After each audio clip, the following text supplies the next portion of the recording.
और अब युद्ध से जुड़ी 10 बड़ी ब्रेकिंग न्यूज आपको बताते हैं। युद्ध के मैदान में इस वक्त क्या हो रहा है। इजराइल में हमास के नरसंहार के 1 साल पूरा होने पर शोक सभा का आयोजन किया गया। हजारों लोग नोवा म्यूजिक फेस्टिवल स्थल पर पहुंचे।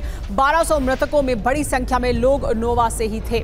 बंधक बनाए गए लोगों में से 40 लोग नोवा फेस्टिवल से थे जो इसमें शामिल हुए। देखिए किस तरह से बड़ी संख्या में लोग यहां पर पहुंचे और 1 साल पूरा होने पर यहां पर श्रद्धांजलि दी। एक शोक सभा का आयोजन किया गया था उस जगह पर जहां पर नोवा फेस्टिवल हो रहा था, जिस पर हमला किया गया था हमास द्वारा। दूसरी बड़ी खबर यह कि इजरायली सेना ने यरूशलेम में छापा मारा है। कलंदिया शिविर पर यह छापा मारा गया। कई फिलिस्तीनी नागरिकों को यहां से गिरफ्तार किया गया है। ये देखिए तस्वीरें सामने आई हैं। कलंदिया शिविर है यरूशलेम में, जहां पर कई फिलिस्तीनी नागरिकों को छापा मारने के बाद इजरायल ने गिरफ्तार किया है। युद्ध की तीसरी बड़ी खबर यह कि हमास ने इजराइल के तेल अवीव पर कई रॉकेट दागे हैं। हमले के बाद तेल अवीव में बजे हैं अलर्ट सायरन। अल कस्साम ब्रिगेड ने कहा है कि रॉकेटों की बैराज भेजी है हमने। देखिए किस तरह से रॉकेट दागे गए। कई रॉकेट तेल अवीव की तरफ दागे गए और कहा गया ये अल कस्साम की तरफ से, अल कस्साम ब्रिगेड की तरफ से, कि हमने रॉकेटों की एक बैराज भेजी है। चौथी बड़ी खबर यह कि इजराइल ने लेबनान में और सेना को भेज दिया है। इजरायली सेना की 3री डिवीजन लेबनान भेजी गई है। लेबनान में टारगेट आधारित हमले जारी हैं, ये कहा है इजरायली डिफेंस फोर्स ने। एक और बड़ी खबर यह कि जर्मन चांसलर ओलाफ शोल्ज ने गाजा में युद्ध विराम की अपील की है। गाजा में युद्ध की पहली बरसी पर संघर्ष विराम का आह्वान किया गया है ओलाफ शोल्ज के द्वारा। एक और बड़ी खबर यह कि देर रात इजराइल पर हिजबुल्लाह ने हमला किया। एक साथ दर्जनों रॉकेट अटैक किए गए। इजराइल के हाइफा और तिब्रियास में एयर रेड अलर्ट सुनाई दिए।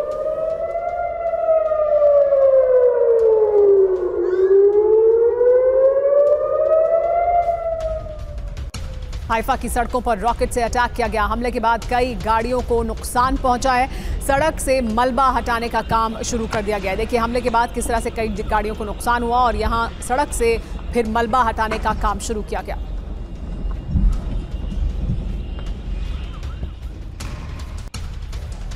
एक और बड़ी खबर युद्ध के मैदान से है कि हिजबुल्लाह ने इजराइल पर किया है बड़ा हमला। पश्चिमी गलीली में दागी है मिसाइलें। कई गाड़ियों में इसकी वजह से आग लग गई। कई इमारतों को इसकी वजह से नुकसान पहुंचा है। लेकिन देखिए किस तरह से ये जो इलाका है जहां पर हमला किया गया है वो गलीली का इलाका है, जहां पर कई मिसाइलें दागी गई। पश्चिमी गलीली है जहां पर ये मिसाइलें दागी गई हैं। हिजबुल्लाह का ये हमला था इजराइल पर, जिसमें कई गाड़ियों में आग लग गई, कई गाड़ियां क्षतिग्रस्त हो गई हैं। युद्ध के मैदान से अगली बड़ी खबर यह कि इजराइल के रिहायशी इलाकों में बड़ा हमला किया गया। रिशोन लेजियन समेत कई इलाकों में बमबारी की गई है। कई इमारतों में आग लगी है। भारी तबाही की खबर सामने आ रही है। तो देखिए ये है इलाका, यहाँ पर इजराइल के रिहायशी इलाकों में भी बड़ा हमला किया गया है। ये इलाका जिसमें हमला किया गया उसमें देखिए किस तरह की तबाही की तस्वीरें सामने आई हैं। रिशोन लेजियन समेत कई इलाकों में ये बमबारी की गई है। इजराइल के इलाकों में बमबारी भी लगातार जारी है। जहां एक तरफ इजराइल के हमले जारी हैं तो वहीं इजराइल में भी लगातार इस तरह के हमले किए जा रहे हैं। एक और बड़ी खबर हिजबुल्लाह के हमले से जुड़ी हुई। हिजबुल्लाह ने इजराइल पर फादी मिसाइलों से हमला किया है। हाइफा, किरियत और तिब्रियास में दागी गई हैं ये मिसाइलें। इजरायली मीडिया के अनुसार हाइफा और तिब्रियास में 10 लोग घायल हुए हैं। तो हाइफा मिसाइल का इस्तेमाल किया है। इजरायली मीडिया के अनुसार जो जानकारी मिल रही है, हाइफा और तिब्रियास में 10 लोग इस हमले में घायल हुए हैं। हिजबुल्लाह ने हाइफा मिसाइल का इस्तेमाल किया है।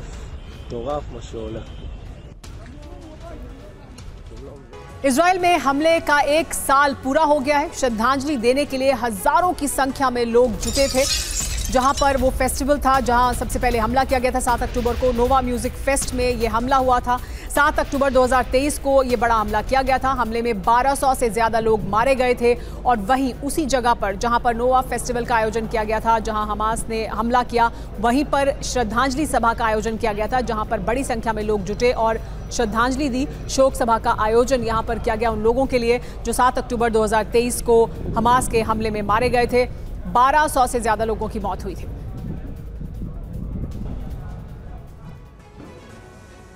इजराइल के अलग अलग इलाकों से तस्वीरें सामने आ रही हैं। इजराइल के रीम में अपनों के लिए रो रहे हैं लोग। म्यूजिक फेस्ट में हमास ने यहां कत्लेआम किया था और यहां पर लोग रोते हुए दिखाई दे रहे हैं रीम में। तो देखिए म्यूजिक फेस्ट में हमास ने कैसे कत्लेआम किया और अपनों के लिए आज 1 साल के बाद रीम के से ये तस्वीरें आई हैं।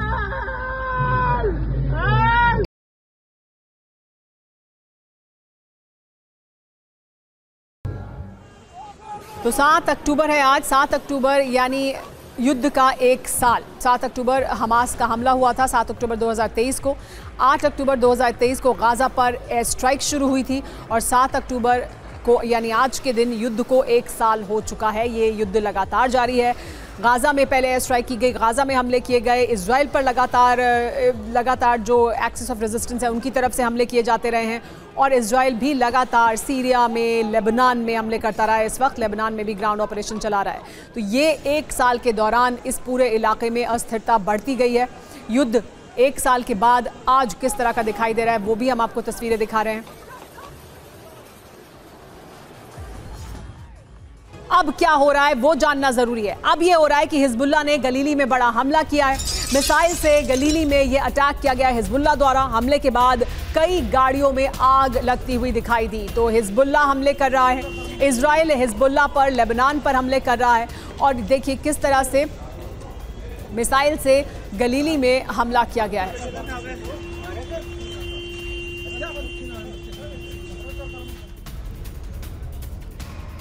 एक और बड़ी खबर आपको बता दें, लेबनान पर इजराइल ने बहुत बड़ा हमला किया है। बेरूत में इजराइल की मिसाइल अटैक हुआ है। हिजबुल्लाह के गढ़ में हवाई हमला हुआ। आज ईरान पर बड़ा हमला कर सकता है इजराइल। हिजबुल्लाह के गढ़ में देखिए किस तरह का ये हवाई हमला किया गया। दूर दूर तक सिर्फ धुएं का गुबार और आग की लपटें उठती हुई दिखाई दी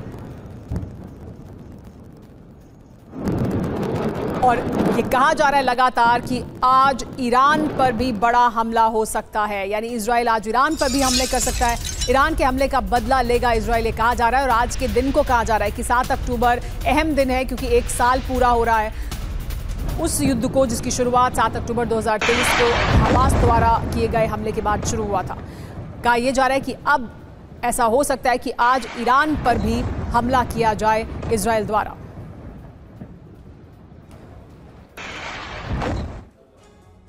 तो 7 अक्टूबर को क्या ईरान पर बड़ा हमला होगा? दरअसल क्या हुआ है और क्यों ये कहा जा रहा है कि ऐसा हो सकता है कि इजराइल हमला करे ईरान पर? इजराइल पर हमले का एक साल पूरा हुआ है। ईरान की मदद से ही हमास ने हमला किया था, ये इजराइल लगातार कहता रहा है। 1 अक्टूबर को ईरान की इजराइल पर एयर स्ट्राइक भी हुई थी। यानी ईरान ने जो एयर स्ट्राइक की थी उसका बदला अभी तक इजराइल ने नहीं लिया है। लेकिन तैयारी कैसी है जिसको लेकर ये आशंका जाहिर की जा रही है। हमलों के लिए आईडीएफ पूरी तरह से तैयार है। सिक्योरिटी कैबिनेट ने हमले को मंजूरी भी दे दी है, यानी मंजूरी दे दी गई है। ये कब और कैसे किया जाएगा हमला ये तय करना है अब इजरायली डिफेंस फोर्स को। रणनीति क्या है वो देखिए। रेडी टू अटैक मोड में है सभी एयरबेस। बैलिस्टिक मिसाइल के लिए टारगेट भी सेट कर दिए गए हैं। खास बात यह है कि बदला लेने के लिए आज सबसे अहम दिन है। ईरान पर किसी भी वक्त हमला हो सकता है। इजरायली सेना को नेतन्याहू के आदेश का इंतजार है।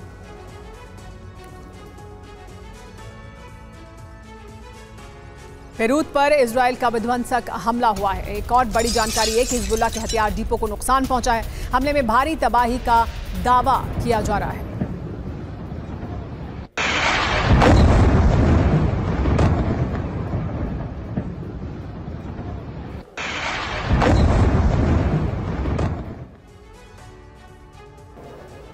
इजराइल के रिहायशी इलाकों में बड़ा हमला हुआ है। रिशोन लेजियन समेत कई इलाकों में बमबारी की गई है। कई इमारतों में आग लगी है। भारी तबाही की खबर सामने आ रही है। तो देखिए किस तरह से रिहायशी इलाकों में हमले किए जा रहे हैं। रिशोन लेजियन समेत कई इलाकों में बमबारी के बाद किस तरह के दृश्य देखने को मिल रहे हैं वो ये साफ तौर पर दिखा रहे हैं कि इजराइल पर भी लगातार हमले हो रहे हैं। क्या एक बार फिर 7 अक्टूबर जैसे हालात बनेंगे? बड़ी खबर क्या है इससे जुड़ी हुई जान लीजिए। आज फिर इजराइल पर बड़ा हमला मुमकिन है। ये कहा जा रहा है कि सिर्फ इजराइल ही नहीं, हमास और हिजबुल्लाह भी ये हमला कर सकते हैं। बॉर्डर से सटे इलाकों में हमले की आशंका जाहिर की जा रही है। 7 अक्टूबर 2023 अटैक दोहराने की कोशिश हो सकती है। क्यों करेंगे हमला ये जानना जरूरी है। दरअसल नेतन्याहू को बड़ा संदेश देने की कोशिश की जा सकती है। 7 अक्टूबर की बरसी है इसलिए यह हमला अहमियत रखता है। हमास और हिजबुल्लाह को ईरान का समर्थन हासिल है। ईरान के इशारे पर बदले की तैयारी है ऐसा कहा जा रहा है। ईरान पहले ही हमला कर चुका है और अब यह कहा जा रहा है कि 7 अक्टूबर का दिन है क्योंकि बरसी है तो हमास और हिजबुल्लाह द्वारा भी बड़ा हमला किया जा सकता है इजराइल पर। लेकिन आज इजराइल पर हमास के हमले की बरसी है। आईडीएफ ने जारी किया है हमास के हमले का वीडियो। पिछले साल 7 अक्टूबर को हमास ने यह हमला किया था। हमले में 1200 से ज्यादा लोग मारे गए थे और अब इजरायली डिफेंस फोर्स ने इसको लेकर एक वीडियो जारी किया है। तमाम वीडियो पहले भी सामने आ चुके हैं। अब एक और वीडियो है जो जारी किया गया है इजरायली डिफेंस फोर्स द्वारा हमास के उस हमले से जुड़ा हुआ।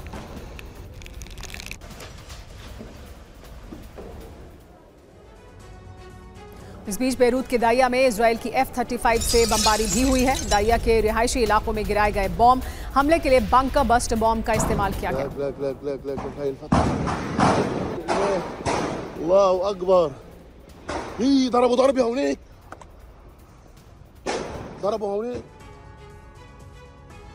इजराइल ने हाई अलर्ट जारी कर दिया है क्योंकि हिजबुल्लाह ने धमकी दी है कि वो हमास जैसा हमला कर सकता है। इस हमले का ब्लूप्रिंट ईरान के सुप्रीम लीडर आयतुल्लाह खामेनी ने तैयार किया है। सिर्फ हिजबुल्लाह ही नहीं बल्कि दूसरे ईरानी प्रॉक्सी संगठन भी इजराइल को दहलाने के लिए हुंकार भर रहे हैं। हजारों लड़ाके लेबनान पहुंच रहे हैं, जबकि हूती ने लाल सागर में पश्चिमी देशों के जहाजों पर हमले करने का ऐलान कर दिया है। अब इजराइल को 7 फ्रंट पर युद्ध लड़ना पड़ सकता है क्योंकि अरब में पहली बार ईरानी प्रॉक्सी एकजुट होकर इजराइल पर हमला करने की तैयारी में है।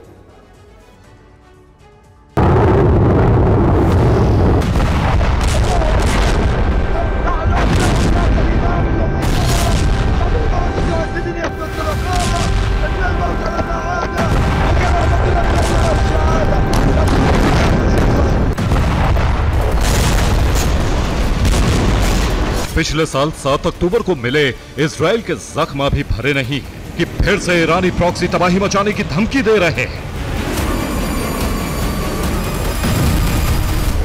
इस बार इजराइल दहलाने का प्लान पहले से कहीं ज्यादा बड़ा है। इस बार प्लान ईरान ने तैयार किया है और खामनेई ने इसे फाइनल अप्रूवल दे दिया है। पहले ईरान का ब्लूप्रिंट समझिए।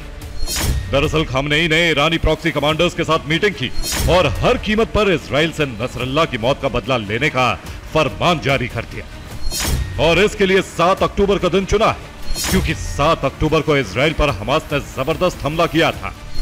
अब एक बार फिर ईरानी प्रॉक्सी इजराइल की घेराबंदी करके तबाही की स्क्रिप्ट लिखने को तैयार है। खामनेई के फरमान के बाद IRGC एक्टिव है। उन्होंने ईरानी प्रॉक्सी को अपने लड़ाके इजराइल की घेराबंदी के लिए भेजने को कहा है। उधर ईरान की सेना भी अलर्ट मोड में है। अगर इजराइल हमला करता है तो ईरान तुरंत एक्शन में आ जाएगा और इजराइल के सैन्य ठिकानों को उड़ा देगा, ठीक अपने पिछले हमले की तरह।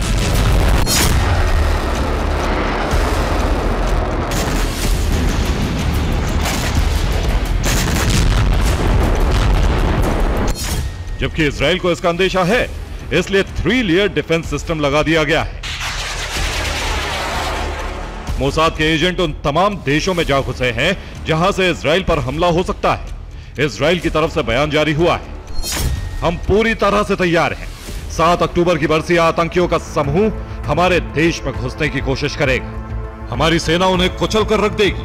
बॉर्डर पर हाई लेवल की तैयारियां हमने की, यानी इजराइल इस वक्त पूरी तरह सतर्क है। वो किसी भी कीमत पर 7 अक्टूबर को दोहराने नहीं देगा। जबकि ईरानी प्रॉक्सी 7 अक्टूबर पार्ट 2 का खूनी खेल खेलने पर आमदा है।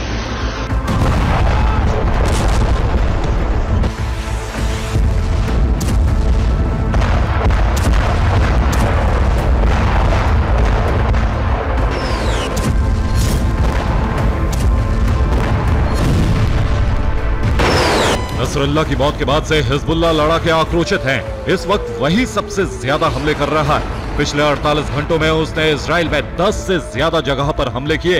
सबसे ज्यादा अटैक गलीली में किए गए, जहां उस मिसाइल का इस्तेमाल किया गया जिसने इजराइल के मार्कावा टैंक को मार गिराया। पिछले 6 दिन में 6 टैंक हिजबुल्लाह ने मार गिराए।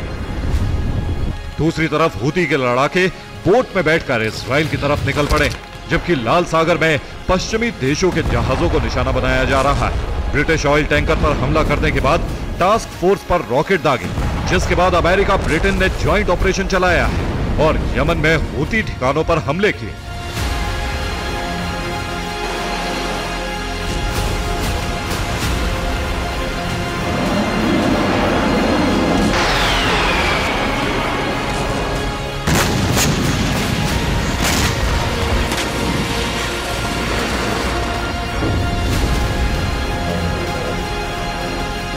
जबकि दूसरे ईरानी प्रॉक्सी भी इजराइल को घेरने पहुंच गए।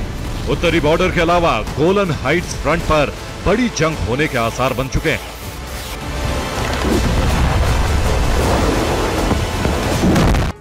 युद्ध पर इजराइल का सबसे बड़ा सर्वे भी सामने आया है। 75% इजरायली बोले हैं कि समझौते की कोई जरूरत नहीं है। 66% लोगों की नेतन्याहू के विरोध में भी राय है। हिब्रू यूनिवर्सिटी के रिसर्चर्स ने यह सर्वे किया था। इस सर्वे के मुताबिक 75% इजरायली ये समझते हैं कि किसी समझौते की कोई ज़रूरत नहीं है, लेकिन वहीं 66% लोग नेतन्याहू के विरोध में हैं। तो नेतन्याहू का विरोध तो है, लेकिन समझौते का और युद्ध का को लेकर अलग राय रखते हैं। तो देखिए क्या है दरअसल ये जो सर्वे है उसके क्या मायने हैं, जो बड़ी बातें निकलकर सामने आई हैं वो देखने की ज़रूरत है। देश के भविष्य को लेकर क्या बोले हैं इजरायली, जानना ज़रूरी है। ये हिब्रू यूनिवर्सिटी के रिसर्चर्स हैं जिन्होंने ये सर्वे किया, और ये सर्वे ये बताता है कि देश के भविष्य पर इजरायलियों की राय ये है कि बेहतरी की उम्मीद 37% लोग करते हैं। उम्मीद नहीं दिखती है 34% लोगों को, और कुछ नहीं कह सकते हैं 29% लोग। यानी देश का भविष्य कहाँ जा रहा है इस युद्ध की वजह से, उस पर यह है राय। इसके अलावा किससे ज्यादा खतरा, इस पर क्या बोले हैं इजरायली, क्या मत है इजरायली का कि उन्हें किस पर से ज्यादा खतरा है। अंदरूनी गतिरोध को लेकर जो राय है वो 62% है, और बाहरी ताकतों से 38%। यानी ये जो तमाम हमले हो रहे हैं उनको लेकर 38% लोग ही समझते हैं कि उससे खतरा है। 62% को जो अंदरूनी हालात हैं उनसे खतरा दिखाई देता है। देश छोड़ने पर क्या कहा है इजरायली लोगों ने कि क्या वो देश छोड़ने के बारे में सोच रहे हैं। अभी जो हालात बने हुए हैं,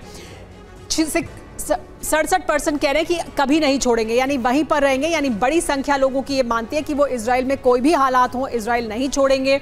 20% सोच सकते हैं इसके बारे में, और कुछ नहीं, जिनका तय है वो 13% है। यानी बड़ी संख्या लोगों की ये कहती है कि वो इजराइल नहीं छोड़ेंगे किसी भी हालात में। युद्ध में सफलता पर क्या कहना है इजरायली लोगों का, इसको लेकर सर्वे क्या कहता है जानना बहुत जरूरी है। तो देखिए साफ है ये राय, 80% को लगता है कि लेबनान मोर्चे पर उम्मीद से ज्यादा आगे हैं, और 50% लोगों को लगता है कि गाजा में रणनीति कामयाब रही है। तो साफ तौर पर युद्ध के पक्ष में हैं इजराइल के लोग। युद्ध के टारगेट पर क्या कहना है इजरायली लोगों का, यानी जो टारगेट इस वक्त सेट किया है सामने इजराइल की सेना ने, उस पर क्या कहते हैं इजरायली लोग, ये देखिए। 52% लोगों का कहना है कि बंधकों की रिहाई होनी चाहिए। यानी सबसे बड़ा मुद्दा उनके लिए यह है कि ये जो सब कुछ है उसका टारगेट ये होना चाहिए कि जो बंधक हैं उन्हें रिहा करा लिया जाए। 16% का ये कहना है कि हमास का खात्मा उनके लिए प्रायोरिटी है, वो टारगेट होना चाहिए। और 10% का कहना है कि हमास के ठिकाने मिटाना उद्देश्य होना चाहिए, टारगेट होना चाहिए। लेकिन सबसे ज्यादा लोगों का मानना यह है कि रिहाई होनी चाहिए बंधकों की डील पर क्या कहना है इजरायली लोगों का, देखिए इस पर साफ तौर पर मत साफ दिखाई देता है। 75% लोगों का कहना है कि जल्द समझौता होना चाहिए, यानी हर सूरत में जो बंधक हैं उन्हें वापस लाना चाहिए देश में। 25% लोगों को यह कहना है कि समझौते की कोई ज़रूरत नहीं है, यानी किसी भी तरह से अगर खतरा भी है, जो लोग जिनको अगवा किया गया है उसके साथ भी वो नहीं खड़े होंगे। नेतन्याहू के इस्तीफे पर क्या कहना है इजरायली लोगों का, देखिए ये अपने आप में एक बड़ा सवाल है, क्योंकि नेतन्याहू के लिए देश में मुश्किलें बढ़ती रही हैं, और ये सर्वे भी ये दिखाता है कि 66% लोगों का यह कहना है कि इस्तीफा देना चाहिए। यानी नेतन्याहू ने सब कुछ किया है, लेकिन उसके बावजूद वो समर्थन नहीं जुटा पा रहे हैं। क्या ऐसा लग रहा है इस सर्वे के मुताबिक? 25% लोगों का कहना है कि वो उन्हें बने रहना चाहिए। तो देखिए नेतन्याहू के इस्तीफे पर और क्या कहा उन्होंने कि तत्काल कुर्सी छोड़ें, 33% कह रहे हैं, और जंग के बाद इस्तीफा दें, ये भी 33% लोगों का कहना है। यानी इस पर दोनों राय बटी हुई हैं। इस्तीफा चाहते हैं हर हाल में, या तो अभी दे दें या जंग के खत्म होने के बाद दे दें, लेकिन नेतन्याहू कुर्सी पर ना बने रहें। ये साफ तौर पर नेतन्याहू के खिलाफ एक तरह की आवाज इजराइल के भीतर है, लेकिन युद्ध के लिए समर्थन पूरा है, और वो चाहते हैं कि जल्द से जल्द जो तमाम बंधक हैं इजराइल के उन्हें छुड़ाया जाए, और उसके लिए समझौता किया जाना चाहिए। फिलहाल एक बड़ी खबर आपको बता दें जो लेबनान से आ रही है। लेबनान की राजधानी बेरूत पर इजरायली डिफेंस फोर्स ने एयर स्ट्राइक की है। हवाई हमले में मस्जिद पूरी तरह से तबाह हो गई है। मस्जिद में हिजबुल्लाह के अंडरग्राउंड बेस थे, ये कहा गया इजरायली डिफेंस फोर्स द्वारा, और मस्जिद को तबाह कर दिया गया। देखिए ये तस्वीरें सामने आई, मस्जिद को किस तरह से ध्वस्त कर दिया गया इजराइल के हमले में। इजराइल का कहना यह है कि यहाँ पर अंडरग्राउंड बेस था हिजबुल्लाह का, और इस वजह से इसे निशाना बनाया गया।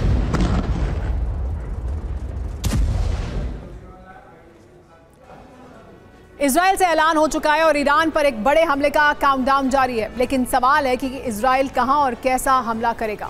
इस बीच ईरान में भूकंप के झटकों ने कई सवाल उठाए हैं। कई रिपोर्ट्स में दावा है कि ईरान ने न्यूक्लियर हथियार का टेस्ट किया है, जिसकी वजह से इजराइल का हमला टल गया है। इजराइल के सामने कई चुनौतियां हैं, इसीलिए हर कदम बहुत सोच समझकर उठाया जा रहा है। ईरान ने भी पलटवार की धमकी दी है। अब माना जा रहा है कि आज इजराइल हमलों की शुरुआत कर देगा।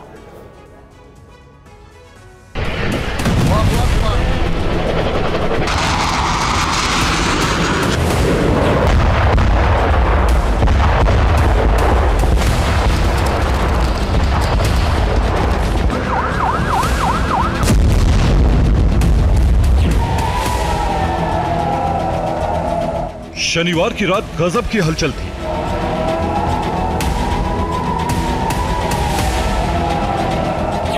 ऐसा लग रहा था कि बस कुछ देर में इसी तरह से कई मिसाइलें लॉन्च होंगी।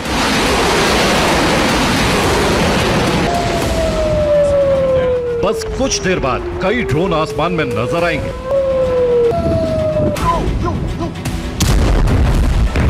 इन्हीं आशंकाओं के बीच इजराइल के पीएम नेतन्याहू सामने आए। उन्होंने जो बातें कही उससे कुछ ही पल में ईरान पर हमले की आशंका और मजबूत हो गई।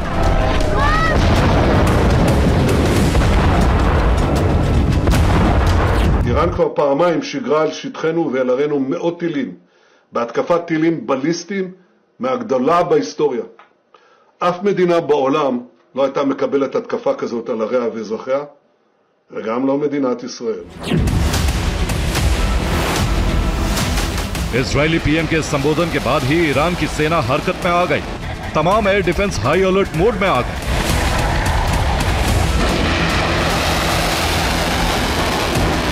एक बड़े घमासान की आशंका में कई देशों में खलबली मच गई।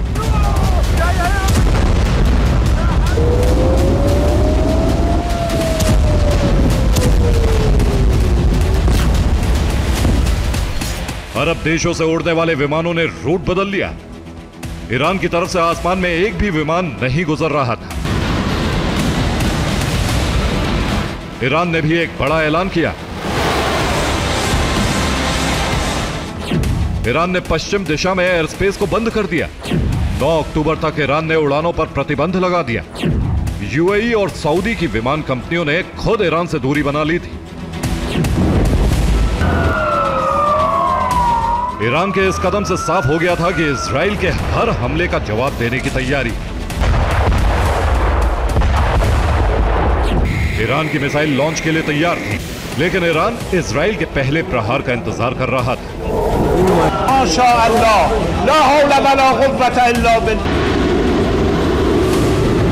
ईरान के करीब समुद्र में भी हलचल थी। ईरान ने शनिवार से पहले ही अपने बंदरगाहों को खाली करा लिया था। ईरान की नौसेना के जहाज समुद्र में लौट गए थे।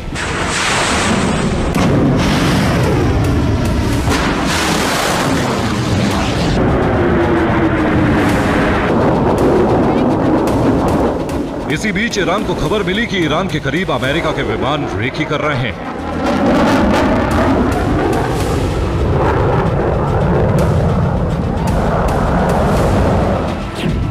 रिपोर्ट के मुताबिक ईरान के करीब अमेरिकी -8 विमान के होने की जानकारी मिली। -8 का इस्तेमाल अमेरिकी खुफिया एजेंसी CIA करती है। इसी के साथ अमेरिकी वायुसेना के 2 टोही विमान भी ईरान के करीब थे। दोनों विमान फारस की खाड़ी के ऊपर उड़ान भर रहे थे। इसके अलावा एक एवॉक्स E-3B सेंट्री विमान भी ईरान के करीब मौजूद था।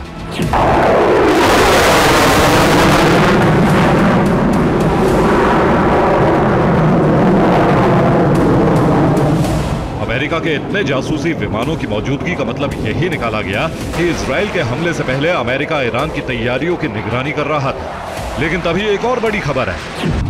पता चला कि तेहरान के करीब रेक्टर स्केल पर 4.5 तीव्रता के भूकंप के झटके महसूस किए गए। जिस इलाके में भूकंप आया वहां ईरान का न्यूक्लियर ठिकाना है। आशंका है कि ईरान ने परमाणु बम का एक और टेस्ट किया है। अंडरग्राउंड टेस्ट की वजह से ही तेहरान के आसपास झटके महसूस किए गए।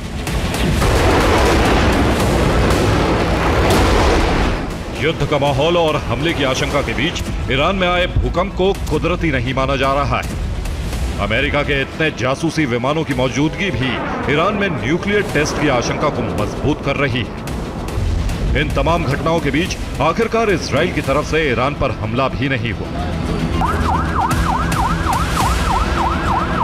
एक्सपर्ट्स के मुताबिक इजराइल हमला करने के लिए तो तैयार है, लेकिन हमला कहां किया जाए ये तय करना मुश्किल हो रहा है। इजराइल तमाम तैयारियों के बावजूद लाचार क्यों है, ये आपको दिखाते हैं।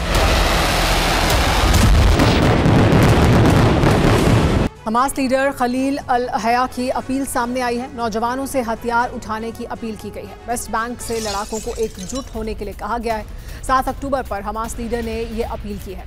तो देखिए ये बड़ी अपील जिसमें कहा गया है कि जो युवा हैं वो हथियार उठाएं। 7 अक्टूबर पर हमास लीडर की तरफ से ये अपील गाजा के वेस्ट बैंक से जो लड़ाके हैं उन्हें एकजुट होने के लिए की गई है।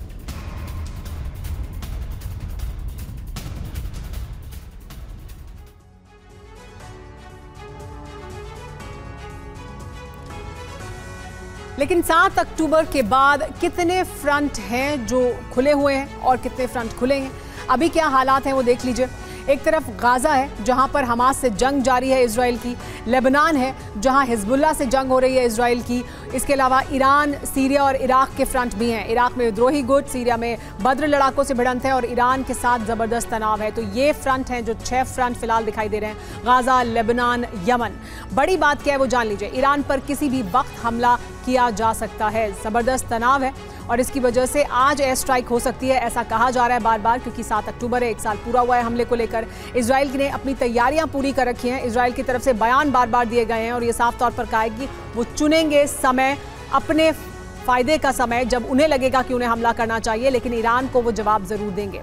इस बीच प्रॉक्सी संगठन ईरान की सबसे बड़ी ताकत बने हुए हैं, जिसकी सप्लाई चेन इजराइल ने काट दी है। खबर है कि ईरान की कुद्स फोर्स के कमांडर इस्माइल कानी मारे जा चुके हैं। दावा यह भी किया जा रहा है कि कानी की मौत लेबनान के दाहिया में हुई है। वो उसी बंकर में मौजूद थे जिसे इजराइल ने 3000 किलो बारूद बरसाकर उड़ा दिया था।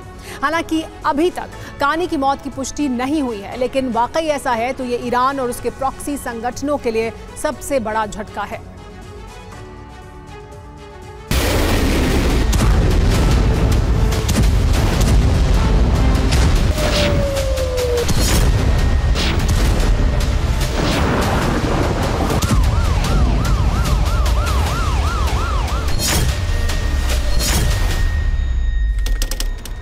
तारीख 4 अक्टूबर, वक्त नसरल्लाह को दफनाने से 12 घंटे पहले, जगह बेरूत, लेबनान।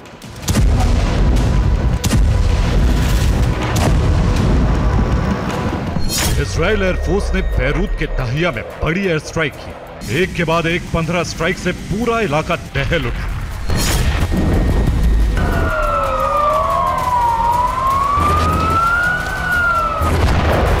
इजराइल के टारगेट पर नसरल्लाह के उत्तराधिकारी यानी हिजबुल्लाह का अगला चीफ हाशिम सैफी अल दीन था,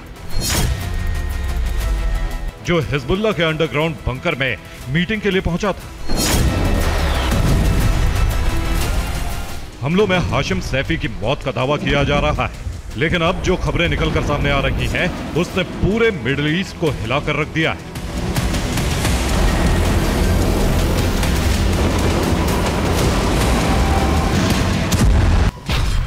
दावा है कि दाहिया में ईरान के कुद्स फोर्स के कमांडर इस्माइल कानी भी मौजूद थे। वो हाशिम सैफी से मीटिंग के लिए पहुंचे थे। मीटिंग का एजेंडा नसरल्लाह की अंतिम यात्रा थी और हिजबुल्लाह को फिर मजबूत करने का प्लान पर चर्चा। इसी दौरान इजराइल ने एयर स्ट्राइक कर दी।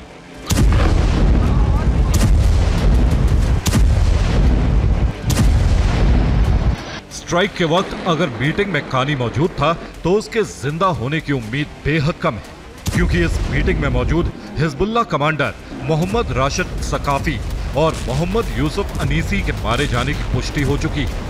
वहीं हमले के बाद से हाशिम सैफी का कोई अता पता नहीं।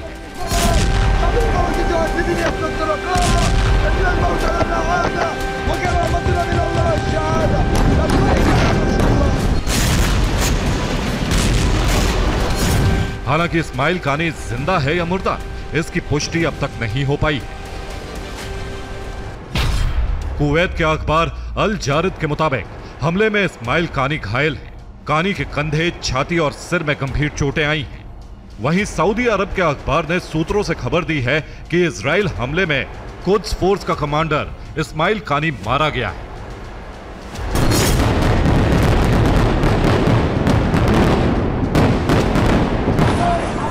सिर्फ इतना ही नहीं, इजराइल मीडिया का भी दावा है कि इस्माइल कानी हमले में मारा जा चुका है। दावा है कि इजरायली सेना कानी की मौत की जांच कर रही है।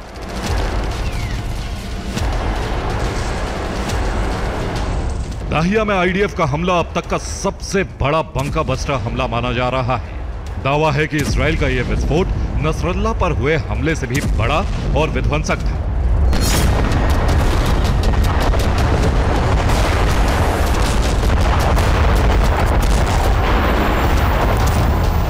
दावा है कि इजराइल ने यहां 100 बंका बस्टर बम की बरसात की थी और करीब 3000 किलो बारूद बरसाया था।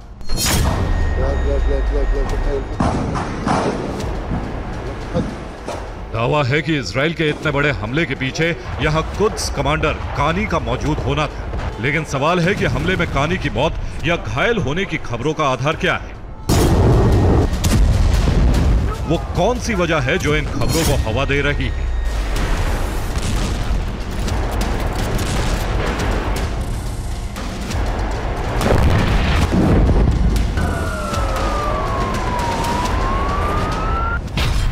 वजह नंबर 1, इस्माइल कानी की नसरल्ला के जनाजे में शामिल होने की खबर थी, लेकिन सूत्रों के मुताबिक वो जनाजे में नहीं पहुंचे। वजह नंबर 2, शुक्रवार को खेमेनेई ने तेहरान की ग्रैंड मस्जिद से लाखों लोगों को संबोधित किया। इस संबोधन में भी इस्माइल कानी मौजूद नहीं थे। वजह नंबर 3, इस्माइल कानी एक हफ्ते से लेबनान में मौजूद थे। 2 दिनों से उनकी लोकेशन ट्रेस नहीं हो पा रही।